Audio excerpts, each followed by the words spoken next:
نحمده ونصلي على رسوله الكريم اما بعد فاعوذ باللہ من الشیطان الرجیم بسم اللہ الرحمن الرحیم۔ میرے انتہائی واجب الاحترام بھائیو دوست بزرگوں، آج کے درس میں ہم نے عاشورہ کے دن کی فضیلت کو بیان کرنا ہے۔ عاشورہ محرم کی 10ویں تاریخ کو کہتے ہیں، یعنی 10 محرم الحرام کو عاشورہ کہا جاتا ہے۔ اس کے معنی ہے 10واں دن۔ اس دن کے مقدس ہونے کی مختلف وجوہات بیان کی جاتی ہیں، جن میں کچھ تو صحیح ہیں اور کچھ کی ہمارے پاس کوئی دلیل نہیں ہے، لیکن اتنی بات ضرور یاد رکھیں کہ اس دن کو اللہ تعالیٰ نے اپنے رحمت اور برکت کے لیے منتخب فرمایا ہے۔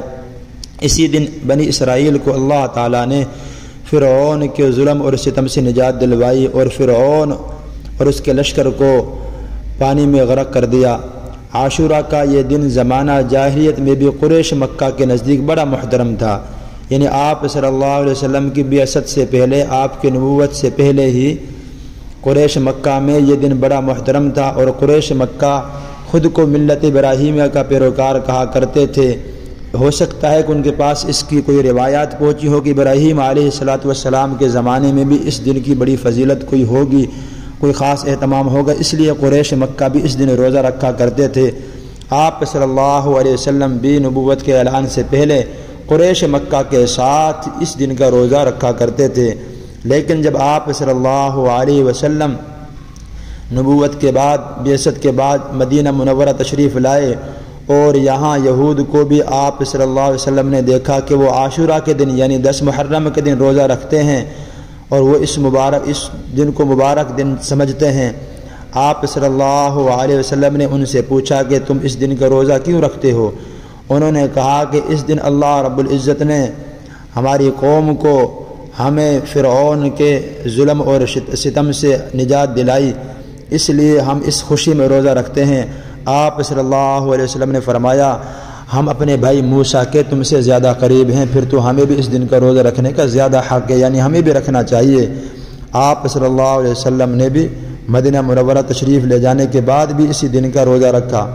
ہاں، ایک بات سمجھے کہ جو رمضان کے مہینے ہیں، ان مہینے کے ان کے روزوں سے کی فرضیت سے پہلے عاشورہ کا دن 10 محرم کا جو روزہ تھا وہ فرض تھا، لیکن جب رمضان المبارک کے روزے فرض ہوئے تو اس کی فرضیت منسوخ ہو گئی، لیکن اس کی سنت ہونا وہ برقرار رہا۔ اس لیے آپ صلی اللہ علیہ وسلم اہتمام فرمایا کرتے تھے محرم الحرام کا روزہ رکھیں، اور آپ صلی اللہ علیہ وسلم نے یہ بھی فرمایا کہ رمضان کے روزوں کے بعد افضل ترین جو روزہ ہے وہ 10 محرم الحرام کا روزہ ہے۔ اب اس میں سمجھے کہ 10 محرم الحرام کے روزے کی علماء نے 3 صورتیں بیان کی ہیں۔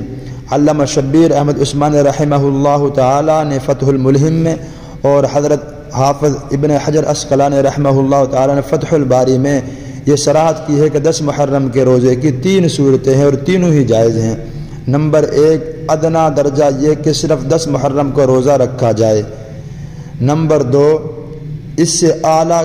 اور بہتر یہ ہے کہ اس کے ساتھ 9ویں کا یعنی 9ویں محرم کا روزہ ملا لیا جائے، یہ بہتر ہے، کیونکہ اللہ کے رسول اللہ صلی اللہ علیہ وسلم نے خواہش فرمائی تھی کہ اگلے سال اگر میں زندہ رہا تو اس کے ساتھ ایک اور روزہ ملا لیا جائے گا۔ نمبر 3، اس سے بھی اعلیٰ درجہ یہ ہے کہ 9، 10 اور 11 تینوں کے روزے رکھے جائیں، تاکہ ہر ماہ میں جو 3 روزے رکھنے کا ثواب ہے وہ بھی حاصل ہو جائے۔ نمبر 1، ادنا درجہ یہ ہے کہ صرف 10 محرم کا روزہ رکھا جائے۔ اگر کسی نے 10 محرم کا روزہ رکھ لیا، یہ خلاف اولیٰ ہے، یعنی آپ صلی اللہ علیہ وسلم کی خواہش تھی کہ 2 روزے رکھے جائیں، اگر کوئی ایک رکھتا ہے اس کو ثواب ملے گا، لیکن بہتر یہ ہے کہ دوسرا اس کے ساتھ رکھ لیا جائے، مستحب یہ ہے کہ ساتھ ایک اور ملا لیا جائے، یہ ادنا درجہ ہے۔ اس سے بھی بہتر درجہ یہ ہے کہ 9ویں کا ساتھ ملا لیا جائے، 9ویں اور 10 محرم کا روزہ رکھا جائے، اور سب سے بہتر یہ ہے کہ 3 روزے رکھا جائے، 9 محرم، 10 اور 11، تاکہ ایام بیض کے روزے بھی اس میں شامل ہو جائیں اور محرم کے روزے بھی اس میں شامل ہو جائیں، دونوں سنتوں پہ عمل ہو جائے۔ ہر ماہ جو اللہ کے رسول اللہ صلی اللہ علیہ وسلم 3 روزے رکھا کرتے تھے، وہ تینوں روزے بھی اس میں آ جائیں اور محرم کے روزوں کی بھی فضیلت اس میں آ جائے۔ اللہ سے دعائے اللہ ہمیں عمل کرنے کی توفیق نصیب فرمائے۔ وآخر دعوانا الحمدللہ رب العالمین۔